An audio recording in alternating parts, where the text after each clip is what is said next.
Ce réveil nocturne qui vous épuise, mais que tout le monde banalise. Il est 2 heures du matin, puis 3, puis 5. Et à chaque fois, vous vous levez pour uriner. Encore. Et encore. Au début, vous pensiez que c'était passager. Une mauvaise nuit. Trop d'eau le soir. Rien de grave. Mais les semaines passent. Les mois aussi. Et chaque nuit ressemble à une bataille contre votre propre vessie. Ce phénomène porte un nom, la nicturie. C'est quand vous devez interrompre votre sommeil une ou plusieurs fois par nuit pour aller aux toilettes. Et après 60 ans, c'est incroyablement fréquent. Près de 70% des seniors en souffrent. Mais ce qui est encore plus choquant, c'est que presque personne n'en parle sérieusement. On vous dit que c'est normal. Que c'est l'âge. Et on vous laisse avec ça. Avec vos nuits morcelées, votre fatigue constante, votre morale en baisse. Parce que oui, se réveiller la nuit pour uriner, ce n'est pas juste embêtant. C'est dangereux. Voici ce que provoque la nicturie à long terme. Un sommeil fragmenté, donc une récupération insuffisante. Une fatigue chronique, qui augmente les risques de chute, de confusion et de dépression. Une pression sur le cœur, car le corps ne peut pas faire son travail de régénération la nuit. Et surtout, une qualité de vie qui s'effondre, lentement mais sûrement. Mais pourquoi cela arrive-t-il? Est-ce vraiment inévitable? La réponse est non. Dans ce documentaire, vous allez découvrir les erreurs du quotidien qui surchargent votre système urinaire sans que vous le sachiez. Les aliments et boissons à éviter absolument après une certaine heure. Les gestes simples qui peuvent transformer vos nuits. Et surtout, comment retrouver un sommeil continu, profond et réparateur, même après 60 ans. Votre vessie vous réveille, mais c'est peut-être votre corps entier qui est en train de crier à l'aide. Et la bonne nouvelle, c'est qu'il existe des solutions naturelles, efficaces et durables. Pas des pilules. Pas des produits miracles. Juste du bon sens et des gestes précis. Parce qu'à votre âge, vous avez mérité des nuits paisibles.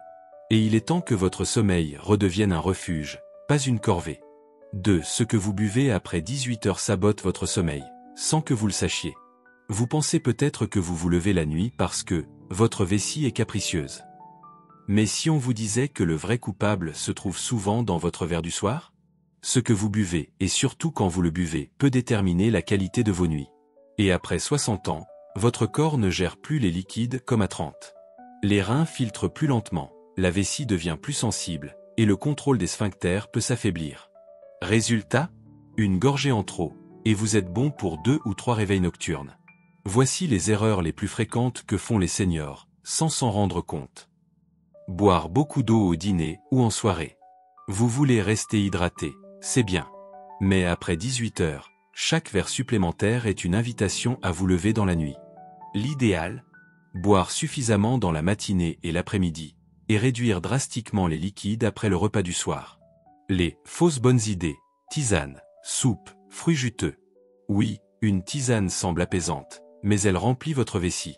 Oui, une soupe semble légère, mais elle est remplie d'eau. Oui, une tranche de pastèque semble inoffensive, mais elle agit comme un diurétique. Et encore pire, certaines plantes comme le pissenlit, la verveine ou l'ortie, souvent utilisées en infusion, stimulent la miction. Résultat? Vous vous réveillez en courant aux toilettes, alors que vous cherchiez à mieux dormir. Le piège des boissons cachées, café décaféiné, soda sans sucre, bière sans alcool. Même sans caféine, même sans sucre, ces boissons peuvent contenir des stimulants, des acides ou des substances qui irritent la vessie. Et souvent, elles sont consommées sans penser à leurs effets secondaires. Ce qu'il faut faire. Fixer une heure limite pour boire, idéalement avant 18h30. Éviter les soupes le soir et privilégier un dîner sec, léger, riche en fibres. Remplacez les tisanes par une simple eau tiède, si besoin.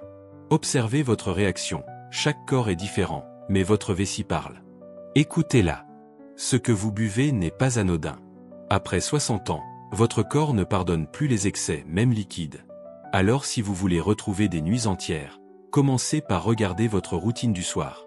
Votre vessie vous remerciera, et votre cerveau aussi. 3. Ces médicaments qui sabotent vos nuits sans prévenir. Vous faites tout, comme il faut. Vous dînez léger. Vous évitez le café. Vous vous couchez tôt. Et pourtant, à 2 heures du matin, comme un robot, vous vous levez encore pour uriner. Et si le coupable n'était pas ce que vous mangez ou buvez, mais ce que vous prenez en comprimé? Oui, certains médicaments courants que l'on prescrit souvent aux personnes de plus de 60 ans peuvent provoquer des réveils nocturnes pour uriner. On les appelle les diurétiques cachés. Et ils sont partout. Voici les principaux responsables silencieux. Les antihypertenseurs, surtout les diurétiques thiazidiques ou de l'anse. Ils sont conçus pour réduire la pression artérielle, en éliminant l'excès d'eau. Ce qui veut dire, plus d'urine. Et si vous les prenez le soir, préparez-vous à voir vos nuits se transformer en aller-retour aux toilettes. Certains antidépresseurs ou anxiolytiques.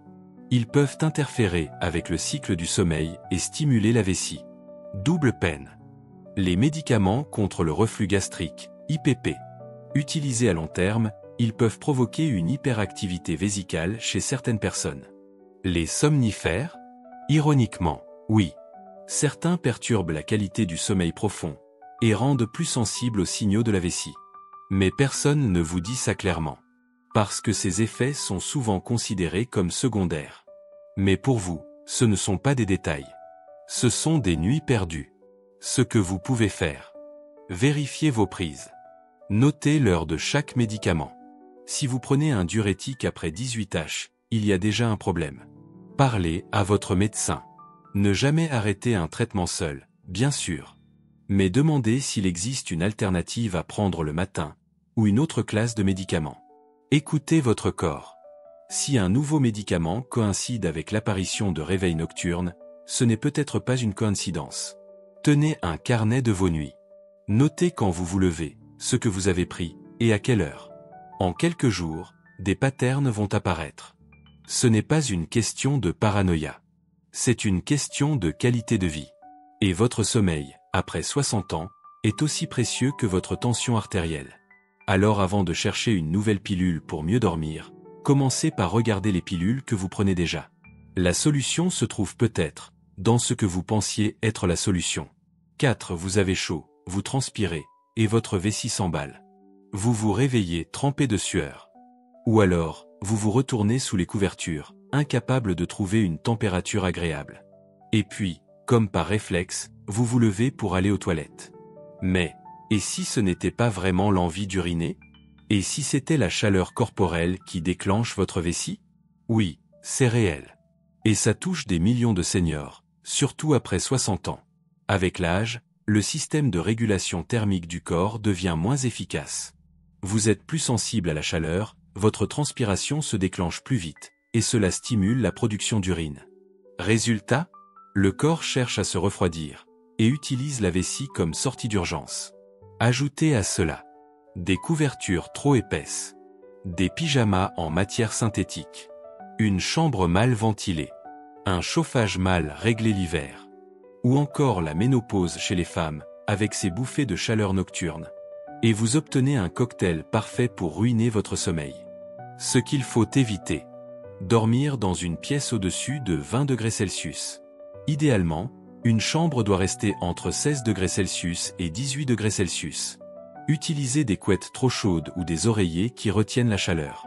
Prendre une douche trop chaude juste avant le coucher. Porteur des vêtements de nuit épais, qui font transpirer sans que vous vous en rendiez compte. Ce que vous pouvez faire pour calmer votre vessie, par la température. Aérez votre chambre 10 minutes avant de dormir. Oui, même en hiver. Choisissez des draps et pyjamas en coton ou lin, respirants et légers. Prenez une douche tiède, pas chaude, pour abaisser la température corporelle avant le coucher. Gardez vos pieds au frais. Si vos extrémités ont trop chaud, cela perturbe tout le système nerveux, y compris la fonction urinaire. Et si vous êtes de ceux qui se réveillent pour aller aux toilettes, mais qui n'ont que quelques gouttes à évacuer, ce n'est peut-être pas votre vessie. C'est votre corps qui essaie de se refroidir. La solution ne passe donc pas toujours par moins boire, ni par plus de pilules, mais par repenser votre environnement de sommeil. Parce que parfois, retrouver une nuit entière de repos, commence par ouvrir une fenêtre. 5. Quand vos hormones déréglées réveillent votre vessie. Vous avez tout essayé. Moins boire. Mieux manger. Adaptez vos médicaments. Et pourtant, chaque nuit, vous êtes toujours tiré du sommeil par cette fichue envie d'uriner. Et si on vous disait que ce n'était ni votre vessie, ni vos reins, ni vos habitudes? Mais vos hormones? Oui, à partir d'un certain âge, le corps change. Et avec lui, tout le système hormonal s'affaiblit, se dérègle ou devient paresseux. Et l'un des grands oubliés de cette équation, c'est l'hormone antidiurétique, aussi appelée vasopressine. La vasopressine, le gardien de vos nuits. Quand vous dormez, votre cerveau produit naturellement cette hormone, qui ralentit la production d'urine. C'est ce qui vous permet, normalement, de passer 6 à 8 heures sans avoir besoin d'aller aux toilettes. Mais après 60 ans, la production de vasopressine diminue. Résultat? Votre corps continue de fabriquer de l'urine comme en pleine journée, même pendant le sommeil. Et voilà pourquoi vous vous levez à 2 heures, puis à 4 heures, puis à 6 heures. Mais ce n'est pas tout. Chez les femmes, la chute des estrogènes après la ménopause provoque un affaiblissement du plancher pelvien et une irritation de la vessie, augmentant la fréquence urinaire, y compris la nuit. Chez les hommes, l'hypertrophie bénigne de la prostate, HBP, liée à une baisse de testostérone, compresse l'urètre, rendant l'évacuation incomplète, et donc, multipliant les allers-retours nocturnes. Mauvaise nouvelle? Non. Juste une réalité biologique. La bonne nouvelle, c'est qu'il est possible de stimuler naturellement la production de vasopressine par des routines de sommeil précises, nous en parlerons plus loin. Renforcer le système urinaire par l'alimentation et des exercices ciblés. Et dans certains cas, envisager des bilans hormonaux avec un professionnel de santé spécialisé en gériatrie ou endocrinologie. Quelques gestes simples à mettre en place. Respecter une routine de coucher fixe, car la vasopressine est liée à l'horloge biologique. Éviter toute lumière bleue ou forte 1 heure avant de dormir, pour favoriser la production hormonale naturelle. Faire vérifier vos taux hormonaux, si la nicturie persiste malgré toutes les adaptations. Parfois, ce n'est pas votre vessie qui est trop active. C'est votre cerveau qui ne lui envoie plus le bon message. Et pour cela, il faut aller plus loin que la surface. Il faut écouter ce que vos hormones murmurent, ou ne disent plus. 6. Ce que vous mangez détermine combien de fois vous vous levez la nuit. On parle souvent de l'eau, des médicaments, du stress, mais peu de gens savent que votre assiette influence directement la fréquence de vos réveils nocturnes pour uriner. Oui, ce que vous mangez, surtout le soir, peut stimuler votre vessie, déséquilibrer votre système nerveux, augmenter l'inflammation, et donc, vous pousser hors du lit à 2 heures du matin, les yeux à moitié fermés. Et le pire, c'est que beaucoup d'aliments perçus comme sains peuvent aggraver la nicturie. Voici les ennemis invisibles de votre sommeil urinaire. Les agrumes, oranges, pamplemousse, citron. Très acides, ils irritent la vessie et augmentent la fréquence d'émiction. Les tomates, même cuites. Encore une bombe acide. En sauce ou en salade, elles peuvent créer une inflammation légère mais suffisante pour déclencher une envie pressante. Le chocolat contient de la caféine et de la théobromine, 2 substances qui stimulent la production d'urine et perturbent le système nerveux central. Les plats épicés ou très salés. Ils déshydratent, poussent le corps à compenser, en produisant plus d'urine. Les sucres raffinés. Ils perturbent l'équilibre hormonal et augmentent le taux d'insuline, ce qui impacte la filtration rénale et stimule la diurèse. Ce qu'il faut privilégier le soir. Les légumes verts cuits à la vapeur, courgettes, haricots verts, brocolis. Des protéines légères comme le poisson blanc ou les œufs. Des glucides complexes en petites portions, quinoa, patates douces, pour apaiser le système nerveux. Des infusions neutres comme la camomille ou la mélisse, mais seulement si prises au moins 1h30 avant le coucher. Et surtout, évitez de dîner tard. Plus le repas est proche du moment où vous allez dormir, plus vous surchargez le système digestif, et plus votre vessie est sollicitée. Le dîner idéal pour éviter la nicturie? Léger, sec, peu salé, peu acide, sans excitant. Et pris au moins 2 heures avant de vous coucher. Parce qu'après 60 ans, l'alimentation n'est pas qu'une question de poids ou de cholestérol. C'est aussi une clé de votre autonomie nocturne. Et parfois, dormir d'une traite ne demande pas une pilule, mais simplement de repenser votre assiette. 7. Quand ce n'est pas votre vessie, mais votre cerveau qui vous réveille. Il est 3h12. Encore. Vous vous levez, machinalement, pour aller aux toilettes. Mais une fois assis, presque rien. Quelques gouttes. Et là, la question surgit, est-ce que j'avais vraiment besoin d'y aller? Peut-être pas. Parce que dans bien des cas, la nicturie n'est qu'un symptôme. Le vrai déclencheur, c'est l'agitation mentale. Ce n'est pas votre vessie qui vous réveille. C'est votre système nerveux, en état d'alerte, même pendant le sommeil. Et ça, après 60 ans, c'est extrêmement courant. Voici comment le stress sabote vos nuits sans que vous fassiez le lien. Il active le système nerveux sympathique, celui qui prépare le corps à fuir ou se battre. Même la nuit, si vous êtes tendu, anxieux, inquiet, ce système s'active et stimule la production d'urine. Il empêche l'entrée en sommeil profond, ce qui vous rend plus sensible aux signaux internes, même minimes. Il augmente la tension artérielle et le rythme cardiaque, deux éléments qui perturbent la régulation des fluides. Et il alimente des boucles mentales, qui vous réveillent, parfois sous forme de rêves agités, parfois sans raison consciente. Et devinez ce qui se passe quand vous vous réveillez à moitié? Vous croyez que vous devez uriner. Et vous y allez. Mais en réalité, vous n'aviez pas besoin. C'est le stress qui a ouvert la porte. Coche épaisse blanche comment calmer ce cercle vicieux. Évitez les nouvelles, les écrans et les discussions lourdes le soir. Protégez votre espace mental. Créez un rituel de décompression avant le coucher. Respiration profonde, musique douce, écriture, gratitude, méditation. Essayez la cohérence cardiaque, 5 minutes de respiration rythmée. C'est prouvé, cela diminue l'activité du système nerveux sympathique. Tenez un journal de décharge le soir. Notez tout ce qui tourne dans votre tête. Le simple fait de l'écrire fait baisser la pression intérieure. Et surtout, arrêtez de croire que tout est dans la vessie. Beaucoup de réveils nocturnes sont neurologiques, émotionnels, énergétiques. Quand vous calmez votre esprit, votre corps suit. Et parfois, la clé d'une nuit sans interruption, c'est simplement d'apprendre à fermer le robinet du mental. 8. Ces muscles invisibles qui contrôlent votre vessie, et que vous avez oubliés. Vous buvez moins. Vous mangez mieux. Vous prenez vos médicaments au bon moment. Et pourtant, chaque nuit, votre vessie vous appelle encore. Mais avez-vous pensé à vos muscles? Pas ceux des jambes. Pas ceux du dos. Mais ceux que personne ne voit et que presque personne n'entraîne. Les muscles du plancher pelvien. Oui, ce petit groupe de muscles discrets, situé à la base de votre bassin, joue un rôle crucial dans le contrôle urinaire. Ce sont eux qui maintiennent votre vessie en place, soutiennent l'urètre, et contrôlent l'ouverture ou non du robinet. Et devinez quoi? Après 60 ans, ils s'affaiblissent. Chez les femmes, à cause de la ménopause, des accouchements passés, du relâchement tissulaire. Chez les hommes, à cause de la prostate, de la sédentarité, du vieillissement naturel. Et un plancher pelvien affaibli, c'est une vessie plus instable, des fuites urinaires nocturnes, une sensation constante de pression ou d'envie, et donc, des réveils multiples, inutiles, épuisants. Gyrophare voiture de police, le problème? Personne ne vous en parle. Ni à l'école, ni au travail, ni même à la retraite.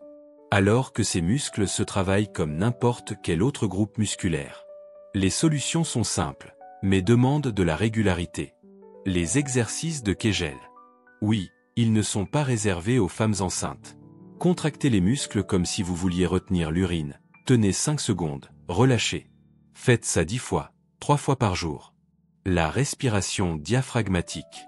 Chaque inspiration profonde descend jusqu'au bas-ventre. Cela tonifie naturellement le plancher pelvien. Le gainage doux, sur chaise ou au sol, renforce les muscles abdominaux profonds, qui travaillent en synergie avec le plancher pelvien. Consultez un kiné spécialisé. En rééducation périnéale, même à 70 ou 80 ans, on peut obtenir d'excellents résultats en quelques semaines. Et le meilleur? Vous pouvez faire ces exercices en marchant, assis ou allongé.